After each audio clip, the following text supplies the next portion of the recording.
Oke, pemirsa, sukses selalu untuk Anda sekalian. Salam sukses.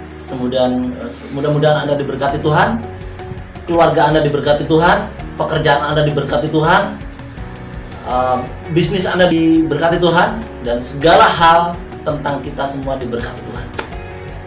Selamat datang Bang Duda. Ya, selamat. Kita langsung saja.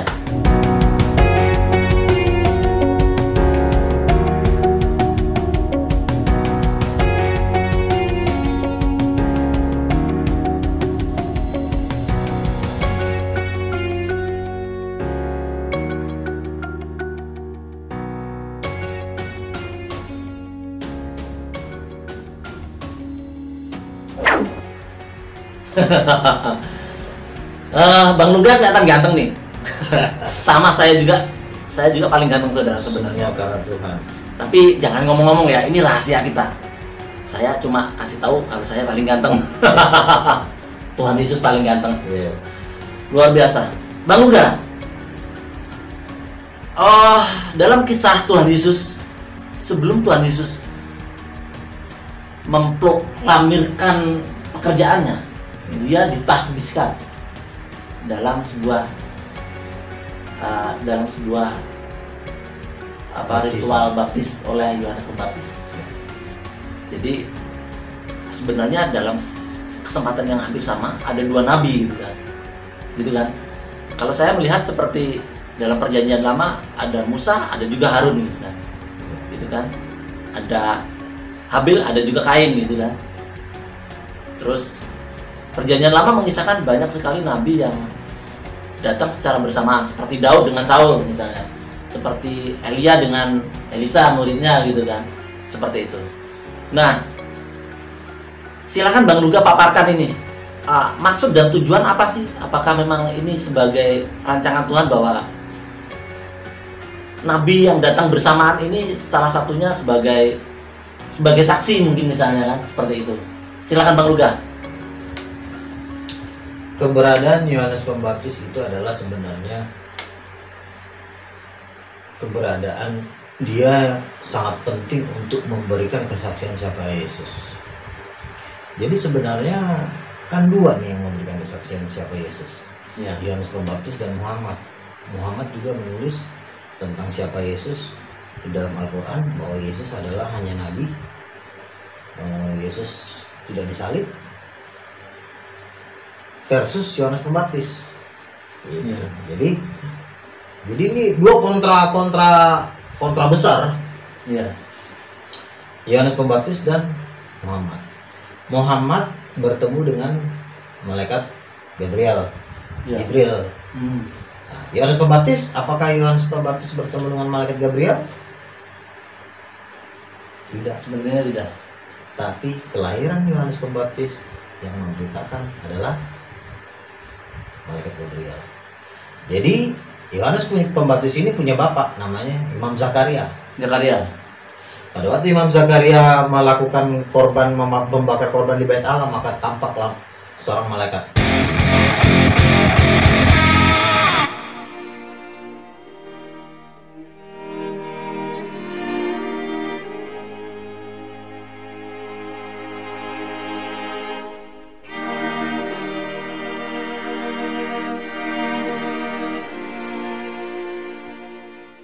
Gabriel yang datang. Dan dia menjadi bisu. Ya, kan Gabriel berkata, kamu, istrimu kan mandul, dan istrimu akan melahirkan seorang anak yang akan mempersiapkan kedatangan Mesias. Dia akan menjadi Nabi Allah untuk mempersiapkan kedatangan Tuhan. Nah, Yohanes Pembaptis dengan Yesus ini adalah saudara, karena Maria dengan ibunya Yohanes Pembaptis, Elizabeth, ini saudara.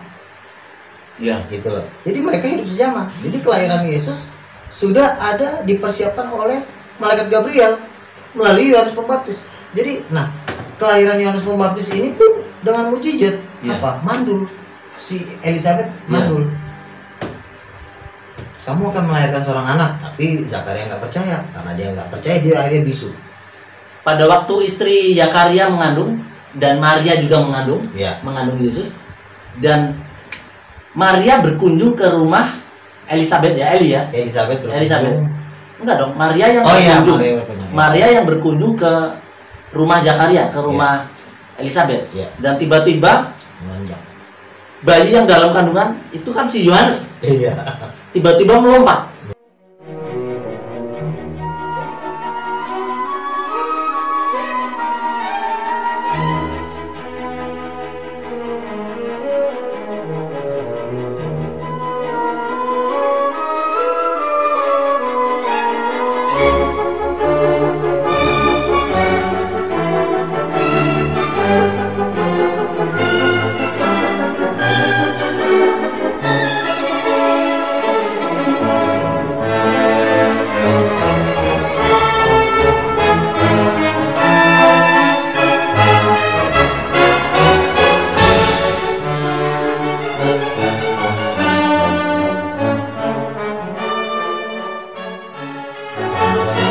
Bergejolak gitu kan. Akhirnya si Eli sampai bilang, dan sambil megang perutnya mungkin ya, sampai siapakah engkau ini gitu kan? Siapakah aku ini? Siapakah aku ini? Sampai ibu Tuhanku datang mengunjungi aku. Sampai ibu dari Tuhanku datang mengunjungi aku, dan bayi yang di dalam kandunganku bergejolak gitu. Iya. Bergolak. Jadi dia sudah menyambut ini. Luar biasa ya. Si Yohanes Pembaptis ini sudah menyambut kedatangan Tuhannya. Dari dalam perut aja. Dari dalam perut aja sudah bergejolak gitu. Nah, kalau Yohanes Pembaptis aja dari dalam perut sudah menyambut Yesus, kenapa saudara-saudara Muslim tidak menyambut Yesus? Padahal udah gede-gede udah kumis. Yohanes Pembaptis aja yang masih di dalam perut aja udah nyambut Tuhan Yesus. Iya. Sementara teman-teman kita kayak kemarin si Triun Slayer udah kumisan dia tapi belum nyambut Yesus. Gitu loh. Jadi Iya. jangan kalian terlambat menyambut Yesus. Ini kita akhirnya meleset ke Triun Slayer ya. Triun Slayer. Oke, Bang Triun, Bang Triun ya. Iya. Triun Slayer, kalau melihat video ini jangan khawatir, sampean akan makin terkenal gitu kan karena kita colek. Luar biasa. Jadi sebenarnya Yohanes Pembaptis itu sudah jauh-jauh hari tahu. Jadi waktu dewasa dan dia hidup di padang, makan belalang dan madu gitu kan. Iya. Berpuasa. Dia berpuasa dan bernubuat gitu kan. Dan akhirnya dia diikuti oleh beberapa murid dan menjadi pembaptis kan. Dan banyak orang datang bertobat, dibaptis. Iya. Nah, pada saat itu Yesus datang juga untuk dibaptis. Akhirnya dia mendeklar bahwa siapakah aku ini, membuka tali kasutnya pun aku tidak layak. Iya.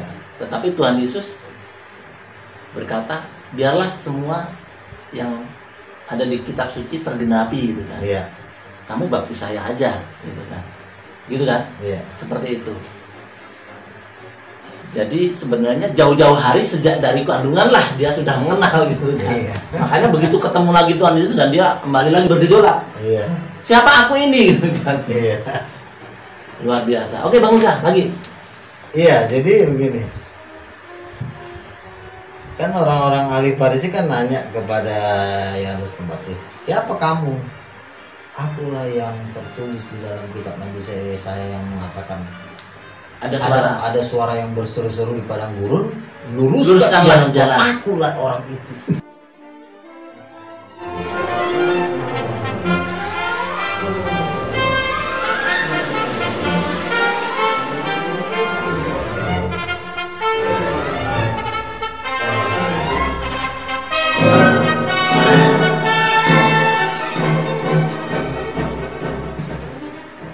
Tetapi dia yang akan datang setelah aku membuka tali kasutnya pun aku tidak layak. Ya, jadi gini. Jadi ya, ahli Taurat kan bertanya, "Kamu siapa?" "Akulah yang ditulis di dalam Nabi Yesaya, luruskan jalan Tuhan." Berarti Yohanes Pembaptis lah yang ditugaskan untuk berseru, gunung-gunung harus diratakan, lembah-lembah harus ditimbun, luruskan jalan Tuhan. Nah, kalau Yohanes Pembaptis mengatakan luruskan jalan Tuhan, nah sementara kan ditanya tuh sama ahli Taurat, "Siapakah kamu?" Yohanes Pembaptis berkata, "Aku diutus mendahuluinya, aku diutus untuk mempersiapkan jalan bagi Mesias." bagi Mesias. Jadi dia diutus untuk mempersiapkan jalan bagi Yesus. Yohanes Pembaptis diutus mempersiapkan segala sesuatu bagi Yesus. Sempurna sekali ya. Sempurna sekali ya. Ini akhirnya kita menyinggung ke nubuatan Yahudi ya kan, yang sampai saat ini menunggu seorang Mesias gitu kan. Padahal dengan jelas Alkitab mengatakan bahwa Mesias datang dan ada seorang nabi yang mengiringinya, mempersiapkannya. Iya. Dan itu sudah tergenapi. Iya.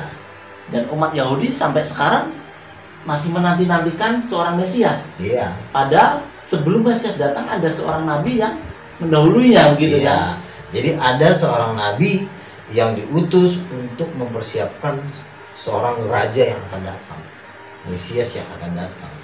Itulah tugas Yohanes Pembaptis. Jadi menarik sekali saudara, sebenarnya kita nanti pengen pakai subtitle berbahasa Inggris supaya masyarakat Yahudi ya minimal bisa membaca dan mendengar ini gitu kan. Bisa menonton video ini bahwa sebenarnya mereka akan gagal menemukan Mesias. Mesias sudah datang dari dulu gitu kan. Dan nubuatannya pun sudah sangat detail digenapi gitu kan. Mau nunggu siapa lagi yang datang gitu kan. Luar biasa saudara. Oke, saudara, jangan ragu-ragu untuk menerima Tuhan Yesus. Dialah Mesias yang diurapi. Seperti itu Bang Luda. Ada lagi Bang Luda? Jadi gini. Jadi kan orang Yahudi bertanya, emang kamu siapa? Kepada Yohanes Pembaptis. Yohanes Pembaptis berkata, aku membaptis kamu dengan air, tetapi dia yang lebih berkuasa dari aku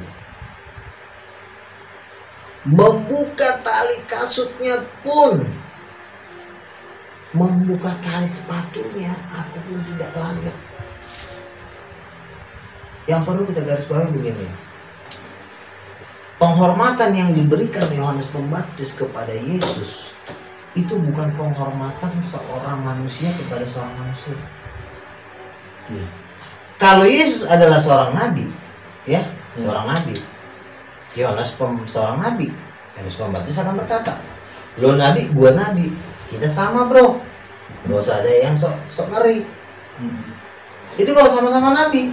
Yohanes Pembaptis akan ngomong gitu, lo nabi, gue juga nabi, kita sama-sama nabi bro. Malah konflik nanti. Sesama nabi kan konflik, seperti zamannya siapa itu, Elisa waktu menantang 100 nabi atau 60 nabi itu kan. Nabi 8 nabi kan akhirnya konflik kan. Dan ini enggak, ini berbeda sekali. Yohanes ini benar-benar tunduk lah.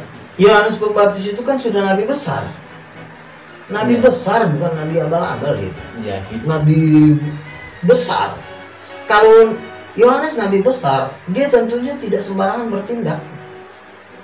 Kenapa saya katakan Yohanes itu nabi besar? Dialah yang real pelayanan langsung didatangin malaikat Gabriel. Kelahirannya aja harus Gabriel. Sementara saudara kita Muslim mengaku bahwa Muhammad telah bertemu dengan Jibril di Gua Hira. Kan Gabriel, sama-sama Gabriel. Pertanyaannya, Yohanes Pembaptis juga bisa ngomong kalau seandainya pas papasan di jalan atau hidup sejaman, Yohanes Pembaptis akan bertanya, bener, brother, ketemu sama Gabriel? Oh iya, gua ketemu Gabriel di Gua Hira, Yohanes. Lah, gua aja lahir karena dikasih tahu sama Gabriel. Jadi kan sama-sama Gabriel. Gua pun kelahiran gue yang ngasih tahu Gabriel. Muhammad berkata, iya gue menerima wahyu di Gua Hira dari Gabriel juga. Pertanyaannya, sama-sama membawa nama Gabriel. Jibril. Ya, Jibril kan itu kan bahasanya Muslim. Pertanyaannya, harusnya sama dong. Jibril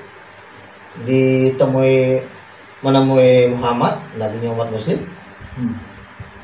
Yohanes Pembaptis kelahirannya sama-sama didatangin Gabriel. Gitu. Nah, tapi kenapa kontra? Sama-sama Jibril tapi kok kontra? Apakah ini Jibril yang sama?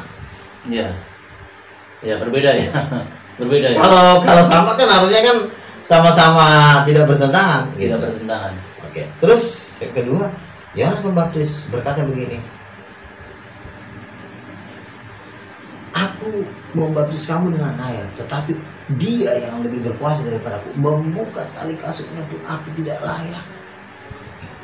Siapa orang ini sampai Yohanes Pembaptis membuka tali kasutnya pun aku tidak layak? Penghormatan seorang nabi, nggak mungkin seorang nabi menghormati seorang manusia ataupun seorang raja.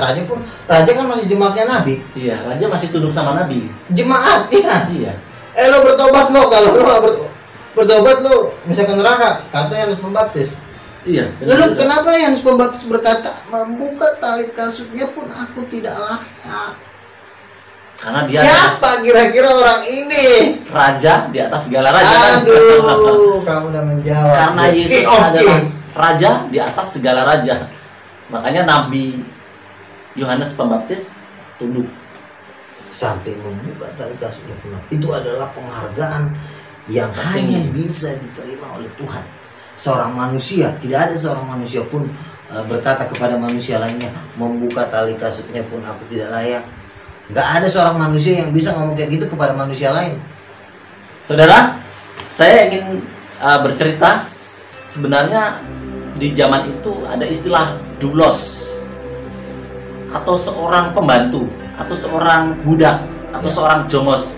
Jadi doulos itu ada beberapa tingkatan. Doulos yang masih produktif, usia muda, doulos yang sudah tua, ada lagi doulos yang benar-benar tidak ada harganya, yang sudah tua dan cacat biasanya. Nah, doulos ini kerjanya dia ada di depan pintu. Ketika majikan datang, dia akan menyeka kaki majikannya dengan air, membasuh kaki majikan dengan air dan mengelapnya. Begitupun pula dengan tamu-tamu sang majikan.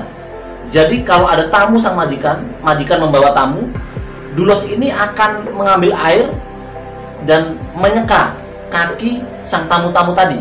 Dan syaratnya doulos tidak akan pernah memandang mata sang majikan atau sang tamu, karena begitu rendahnya posisinya sebagai doulos, yaitu pembantu yang sangat rendah posisinya, yang tidak ada harganya, lumpuh, sudah tua, seperti itu posisi doulos. Dan itu adalah budak paling rendah. Nah, inilah yang dialami oleh, yang dikatakan oleh Yohanes Pembaptis, seorang nabi besar yang bahkan mengatakan membuka tali kasutnya saja tidak layak. Dia tidak layak. Jadi dia memposisikan dirinya sebagai seorang doulos. Padahal nabi besar. Nabi besar. Dia memposisikan dirinya sebagai seorang budak yang tidak ada harganya di hadapan Tuhan Yesus.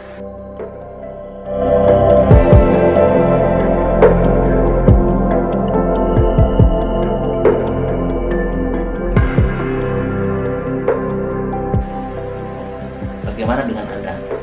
Bagaimana dengan kita? Seperti itu. Ya, luar biasa. Jadi gini, nabi itu kan tugasnya apa? Nabi tugasnya bukan jualan. Nabi tugasnya bukan ngangkat batu atau ngapain.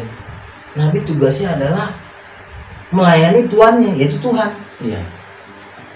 Nah, kalau Yohanes Pembaptis sebagai nabi mengatakan kepada Yesus, membuka tali kasutnya pun aku tidak layak. Sudah jelas siapa Yesus. Nggak perlu ditanya lagi. Itulah tugasnya Yohanes untuk memberikan kesaksian itu, membuka tali kasutnya. Kita bacakan aja deh, biar mungkin kalian nggak percaya. Lukas 3 ayat 16. Luar biasa, saudara, kalau ngobrolin tentang Tuhan. Aduh, berapi-api, saudara. Amen. Berapi-api.